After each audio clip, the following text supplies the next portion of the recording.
I'm Noel, I'm alcoholic. Thank Joe, who blew me off and isn't here, for asking me to come and speak. It's an honor to speak at an AA meeting always. You gotta do this thing. Can you hear me? That's better now. All right.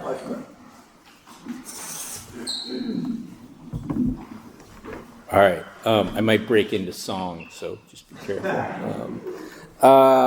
So is there anybody here who's like in their first 30 or 60 days of sobriety? All right, welcome. Welcome. Cool, welcome. All right, I like to make sure I know who's here, because that's, because it's like we're jumping into like what I did to get better. And I think it's important to mention a little bit about why I'm doing this. When I got sober, I met the guy who ended up helping me at an AA meeting. I had been going to meetings for a couple weeks, maybe a month, and would go home and think about hanging myself, planning on drinking, didn't know why I was going, had 8,000 reasons why I didn't belong here, hated everybody in the rooms. I'd show up and share stuff basically to try to get attention or alleviate how I felt, but I really didn't know what I was doing here. I was afraid to drink, so I didn't drink, but I thought about it constantly, and I didn't know what to do. Anyways, this guy pulled me aside after the meeting and said, "You can do something about the way you feel if you want, and I can help you." And I remember just thinking, well, that's all I ever wanted. That's why I drank. I wanted to do something about the way I felt. And it didn't work anymore.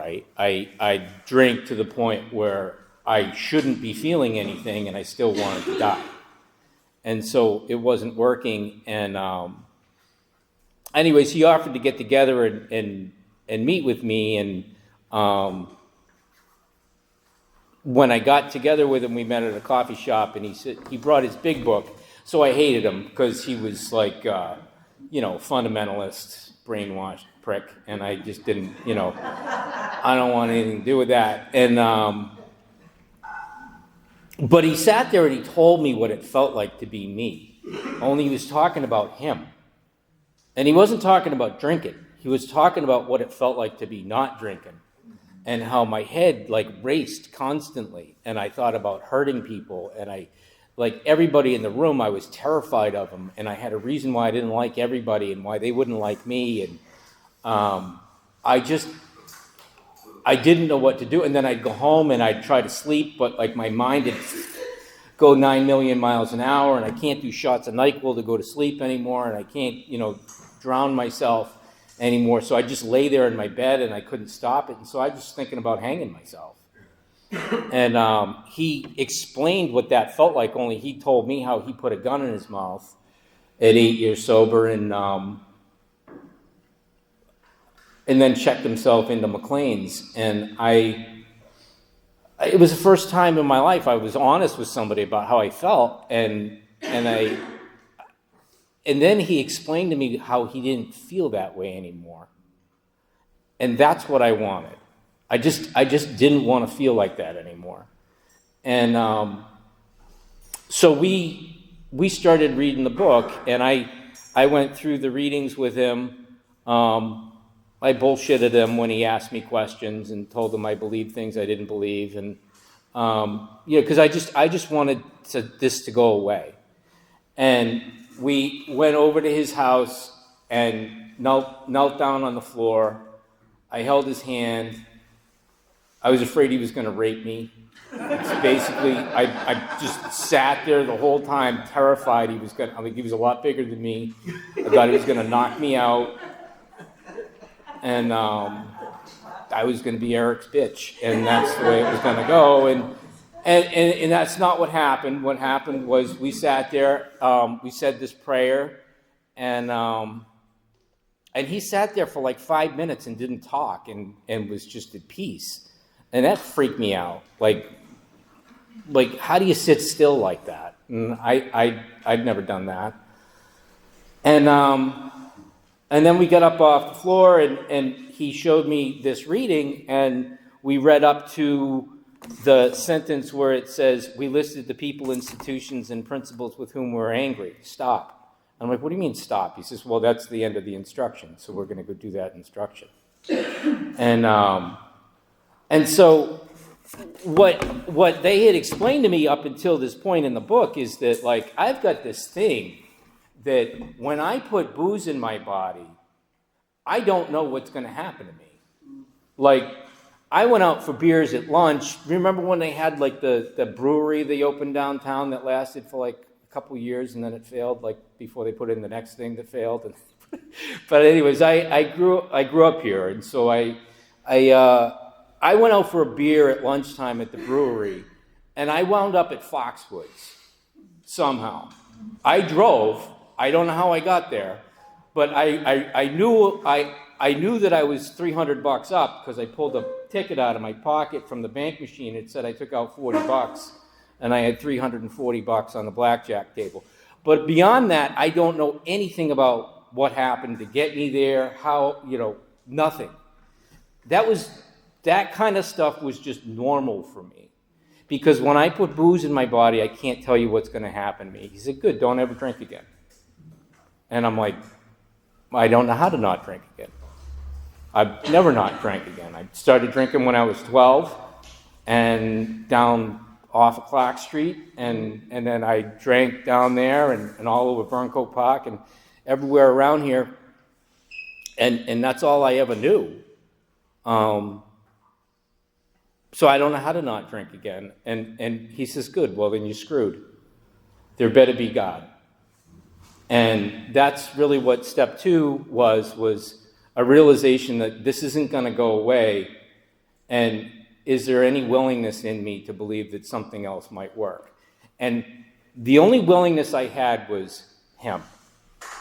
I believed him because he told me what it felt like to want to kill myself. Only that now it was gone for him. And I could feel it. I could tell. He didn't feel that way anymore. And I just wanted that. So we said our prayer, and he told me to go home and start writing a list of names, because what he put to me, he's a very spiritual person. He says, Noel, there's a huge wall of shit in front of you and God. We got to remove that wall. That's what we need to do. And that's what this work is for. It is to remove the wall, not so that you can understand yourself better, not so that you can fix yourself, not that you can, it's so that God can enter your life.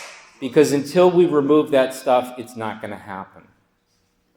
And so the instructions in the book are that we're looking for the manifestations of self that stand in the way of God. And so the first one that they come up with, what Bill says, is that, like, looking around at the 60-something of them that he lied and said there were 100 of them, right? And said, like, what did we do collectively that we wrote inventory on? He says, well, all of us were pretty pissed off. We had this resentment thing. And so we feel that, like, when people don't process their resentments in the inventory, they don't seem to stay sober. So let's put that on the list. That's the number one way that self manifests itself inside of people like me. And like a couple years before I got sober, I bought a Bart Simpson t-shirt that said, every day of my life I'm forced to add another name to the list of people that piss me off. Like, that's how I felt constantly. Like, it didn't matter what you did or didn't do. I hated you for it. Like, I was terrified of people. Only I didn't know I was terrified. I thought I just hated everybody. And it was weird because I remembered a few years earlier not hating everybody. I actually liked everybody and thought everybody was not living the way they should be, right? And being very disappointed at the way things were turning out and being hurt a real lot. I'd put myself out there to people and would feel like I was being violated all the time. And I became very bitter. And what Eric had me do was look up the word resentment, and and understand what it actually means, which is not just to be angry. In fact, it may not be angry. I've met lots of people in AA where resentment doesn't manifest through anger. It manifests through self-pity or other emotions like that just keep resurfacing. And so that I can't get away from this story that keeps replaying itself in my head. And so when I looked up resentment in the dictionary, and then with help of people like Joe and Charlie and some other people in these kinds of meetings here, I came to understand that to resent means to relive or refeel. And so what I was doing was I was replaying the same story in my head and reliving it and refeeling it over and over and over again. And every time I'd relive it and refeel it, it would change a little bit, and it would become a little bit more different. And I would become a little bit more of a victim, and they would become a little bit more evil, and everything would be a little bit worse, and I couldn't stop it. And like, you ever been like mowing the lawn or something, and you're walking around, and it's a beautiful day, and the birds are chirping, and everything's great, and you're like sitting there swearing about people that aren't even there? Like, that's resentment.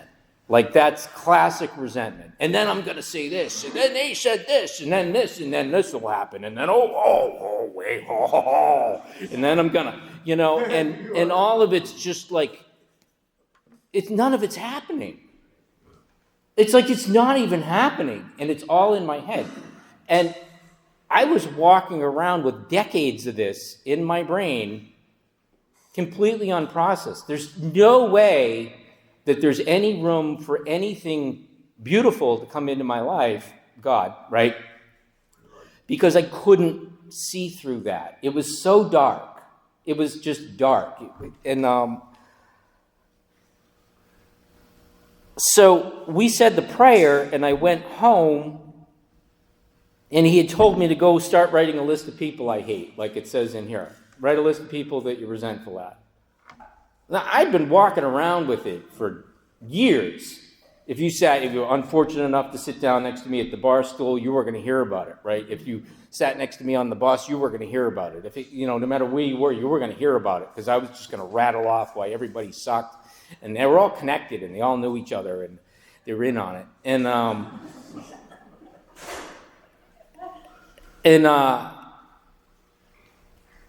Instead, what I did is I went home and I punched the wall, I screamed and yelled, I threw a chair across the room, I threw a complete fit because he told me to go home and do something. And looking back, I realized what was happening was I knew I had to change, and I was terrified. I did not believe that God would take care of me. I did not believe that I would be okay if I faced these things. I had no experience doing that, but I knew I didn't have a choice anymore. I knew that, like, the alternative, like, I literally was going home every day and thinking about hanging myself. I was making a plan. I was like, well, who's going to take care of the cat? And what happens if this, I mean, it's just like my reasons were running out, right? And so I remember being in my bedroom, and I was bawling, sobbing, because I had to do what he told me to do. I was so angry at him for making me do it, right? That I couldn't stand up. And I was on the floor, and I was crying, and I looked up on the bed, and there was the notebook and the pen that he told me to buy. So I didn't know what else to do, so I picked it up, and I just started writing names. And I wrote names. Lots of them, somewhere around X names. I just wrote a lot, right? And I was just so angry at people. And then once we got through that, I met with him again, and he said, now I want you to write for each person everything you hate about them. And I went, each person, A, B, C, D, E, F, G, H, I, J, right? Some people, like my dad, I went through the alphabet over 3 times, right? And my mom, something like that, too. And, like the first guy on the list was Kevin, and Kevin had tricked me into going to the University of Maine, which is where I was going to grad school when I got sober. And I was going to go to grad school so that I could write books and sleep with my graduate students and have my wife take care of me. And my wife changed my mind. The girl who was going to be my wife changed my mind by saying, I've had enough of you. I can't deal with you anymore. And so now I had to do something different. That's when I get sober. But it was like the first guy on my list was Kevin, and then the guy that I was supposed to study with when I was at school, and then all my classmates, they all thought I was stupid, and then, it just went like person after person, and I could just see the connections between all the people and just realize that they were like, one after the other in on it. And I wrote, for each person, I wrote all of the things that I was angry at them about, and then for each one of those, I put each one of those resentments with each person in the notebook, and I wrote, how did it affect my self-esteem, right? Like, I'll just say Kevin tricked me into going to the University of Maine. My self-esteem, I'm stupid. I'm not good enough to get into another school, right? My pride, I should be at Cornell. My ambitions, for him to think that I was the greatest student ever, or something like that, right? Security, I'm a failure, I suck, right? Relations, I hate them, right? And then I go to the next person, the next resentment, and the next resentment, and the next resentment, and I get to see like things would affect me no matter what it was. It didn't even have to be real, right? It could just be things that I made up in my head. So-and-so looked at me like I was gay. Self-esteem, I'm gay. Ambition or pride, everyone should think I'm great. My ambition, for everyone to think I'm a man. Security, they'll all hate me and I'll die. Relations, hate them. And then, sometimes things affected my financial security, but the thing is that if you just existed, you owned me. And my mind was just trapped there, and it couldn't get out of it. And I had no solution to that. I didn't know how to make it stop. I had no ability to turn to anybody. And I didn't believe in anything. And so then between that third column and what people call the fourth column, or my part, right, is this incredible thing. There's a prayer. And the prayer, so everything up until that point is in my head. It's what I believe it's my thoughts, the resentments, and my feelings, my effects. And I never knew that there was any distance between those things. You did something, and I had a thought, and I had a feeling, and they just kept going in circles. And the feelings would trigger more thoughts, and the thoughts would trigger more feelings, and then and it just would keep going and snowballing like that, so that I just was walking around with either rage or depression or whatever. I never felt sad. I felt depressed. I never felt angry. I felt rage. I broke my hand twice punching walls. Like, what an idiot, right? But that's the kind of thing that I would do, because the amount of emotion that I feel is so extreme. And they say in here that, referring back to the list, it's clear that the world and its people really dominated us. It did. I had absolutely no way to stop this from happening. I did not see it another way. You could tell me to accept it all you want. I didn't know how to do that. I didn't know how to turn it over. I didn't know how to live and let live. I didn't know how to let it go. I really didn't. And in the prayer is the beginning of me learning how to do that. I say, God, this is a sick person. How can I be helpful to them? Right? And the rest of the prayer, but I just lost my train of thought. Anyways, and then what I'm to do is I'm to look at my part. And what my part is where am I selfish? What did I want? So like my dad. My dad, bottom line is my dad didn't treat me like a father should.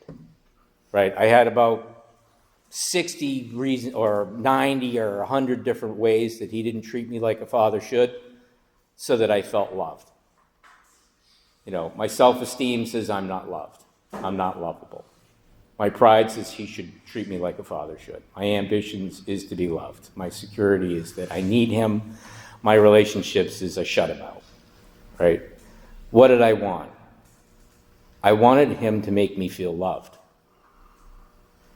Where was I dishonest? He didn't know how. He really didn't know how. My dad grew up in a home that was broken. His mother was crazy. His father was old. He didn't know how. I've learned a lot more about my dad and his growing up since then to realize that there was a lot of brokenness in that home. And that's not to go back to parenting him, which I had to do growing up, which is another thing that I learned about later on. But it did stop the anger. And the difference, and then where was I afraid? I'm afraid that I'm not good enough. I'm afraid I'm a failure. I'm afraid I'm not loved. And where am I self-seeking? I shut him out. I didn't allow him to be my father anymore. I said, you're done. When I went back later on and made amends to him, that was what I got to tell him. And now it's written down in my handwriting. I know exactly what it is that I did. I didn't allow him to be my father. I refused to allow him in at all and forgive him because he failed to make me feel like I was loved, right? And that feeling of not being loved, not being important, not being valued was consistent throughout most of the people in my inventory. You were either supposed to make me feel smart or make me feel important or make me feel sexy or make me feel big, make me feel tough, make me feel like I'm not gay, make me feel like I'm strong, make me feel like, right? And you're supposed to make me feel these ways by your actions and your words, and when you fail, I hate you for it, right? And then I do things as a result of that. And so because of this format and this approach, the whole do things, like I stole stuff, I hit people, I hurt, I did things that I'm really ashamed of. But it's really clear why I did them. I did them because I actually thought I had no other choice. I thought I had to control you in order to make this fear go away, because if I didn't, I was going to die. Right? And so as I went through it, I started to see things differently. And I really started to get relief, actually all the way back in the effects column, when I started to see that everyone acts like this, just like Bill says. Most people act this way. And so a lot of my anger towards other people started to dissipate because I wasn't so hung up on that they were doing it to me. They were doing it because they're all afraid too. I mean, one day you just pop out of a person and then you're supposed to walk around and know what you're doing. Well, no one does, right? And we're all faking it, right? And I lived in this world that I thought that everyone got this book that told them what everyone was doing, and I didn't get the book. But there was no book, right? And now, actually, I have a book, right? I actually have a way to see what's going on and understand that this is what was causing my failure. That when I see things that way, it's my way of controlling the world to make sense out of it. And I control the world because I don't believe God's real. I don't believe that anything's going to actually help me. And what I got done with this part of the inventory, what I knew was true was something had put the new thoughts in my head. And whatever that something is, I refer to it as God. I don't know what it is. I don't know why it works. If I analyze it too much, I'll say it's all bullshit. But I just don't do that. And what I do is I just accept that I did not have the capacity to see these things differently. I said this prayer. I turned to the fourth column. And all of a sudden I was writing things that I never knew before. And by the time I was done, I was no longer a victim. I was no longer alone. And I had an understanding that perhaps I was loved. And I've spent the next 27 years working on that being loved part. because the damage was deep, very, very deep. I mean, there were real things that the people who raised me could have done differently if they knew how. They didn't know how, right? And so now it's my responsibility as a grown-up to do those things for myself. I use this approach every day to help me to do that. I see where I'm hurt by people, and I go back and I parent myself. I raise myself to know that I'm loved and that I'm cared for, that God intended for me to exist, and that everyone else who's hurting is doing the same thing that I'm doing. And when I can do that, my mind can be clear. And then the last thing I'll say is, what I came to understand is that the whole purpose of this work is to open a little tiny pinhole in the wall that I had built so that God could shine through that pinhole. The power of God is infinite. And I know that to be true today. And so all it needs is that pinhole to be cleared. My job is to keep that pinhole clear. That's my job for the rest of my life. So this is the approach that I use to do that. I have never stopped writing. I don't say I finished my writing. I didn't finish my writing. I learned an approach to live my life. And this approach has saved my life. It's carried me through really horrible shit that happens when you don't die, right? And some really wonderful stuff too. And I don't know how to deal with either. So if anybody's new, there is a different way. All the things that you think have to be the way they are don't. It's really great to be here, and thank you for listening to me.